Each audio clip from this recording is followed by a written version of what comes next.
अगर आपको वीडियो पसंद आए तो लाइक ज़रूर कीजिएगा और अगर आप नए हैं तो चैनल सब्सक्राइब कीजिए।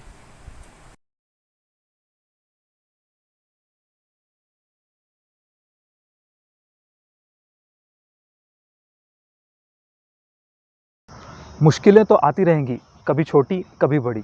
ये हम पर निर्भर करता है कि हम उसे कैसे लेते हैं। दुनिया में ऐसा कोई भी इंसान नहीं है जिसने कभी किसी मुसीबत का सामना ना किया हो। कुछ लोग उसका सामना डट कर करते हैं और कुछ हिम्मत हार जाते हैं। दरअसल सब कुछ हमारे सोच पर निर्भर करता है कि हम उस सिचुएशन को कैसे लेते हैं। मुश्किल वाले दिनों में अगर हमने अपनी सोच नेगेटिव रख ली तो हम कभी उससे बाहर नहीं निकल पाएंगे, और अगर हमारी सोच पॉजिटिव रहेगी तो वो सोच हमें हिम्मत देगी। कई लोग ऐसे होते हैं जो बहुत सारी मुश्किलों से घिरे हुए रहते हैं, फिर भी वो बड़ी आसानी से उस चीज़ से निकल जाते हैं क्योंकि उनकी सोच पॉजिटिव रहती है। एक बार एक सिपाही अपने सीनियर अफसर के साथ चारों तरफ से दुश्मन सेना के सिपाहियों से घिर जाता है। वो काफ़ी घबरा जाता है। वो अपने अफसर से बोलता है कि अब हम क्या करें, अब हमारे चारों ओर दुश्मन है। जो अफसर रहता है वो पॉजिटिव सोच वाला व्यक्ति रहता है। अफसर अपने सैनिक से बोलता है कि ये तो हमारे लिए बहुत बड़ी अपॉर्चुनिटी है, क्योंकि अब हम किसी भी डायरेक्शन में गोली चला सकते हैं, क्योंकि हमारे चारों तरफ ही दुश्मन है। तो सब कुछ हमारी सोच पर निर्भर करता है कि हम मुश्किलों को किस तरह से लेते हैं। वैसे देखा जाए तो समय सबसे बड़ा हीलर होता है। कई बिगड़ी हुई चीज़ें हमारी लाइफ में अपने आप ही ठीक होती चली जाती हैं।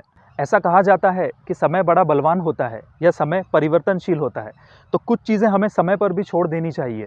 जब हमारे बस में कुछ ना हो तो परेशान होने से क्या फ़ायदा। एक समय की बात है, एक बहुत ही शक्तिशाली राजा था। उसके पास किसी भी चीज़ की कमी नहीं थी, लेकिन फिर भी वो अपनी लाइफ में परेशान रहता था।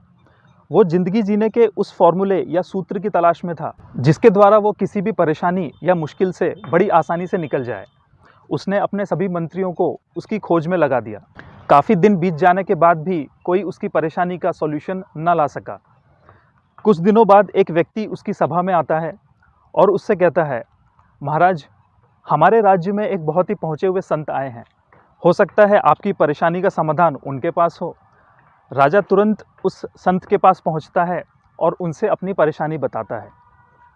संत राजा को एक छोटा सा संदूक दे देते हैं और उनसे कहते हैं कि जब भी तुम लाइफ में बिल्कुल हताश या परेशान हो जाओ तब इस संदूक को खोलकर देख लेना। राजा वहां से वापस चला जाता है। कुछ समय के पश्चात उसके देश में दुश्मन देश का राजा आक्रमण कर देता है और उसे पराजित कर देता है। राजा जैसे तैसे अपनी जान बचाकर वहां से भागता है, लेकिन दुश्मन देश के सैनिक उसके पीछे पड़ जाते हैं।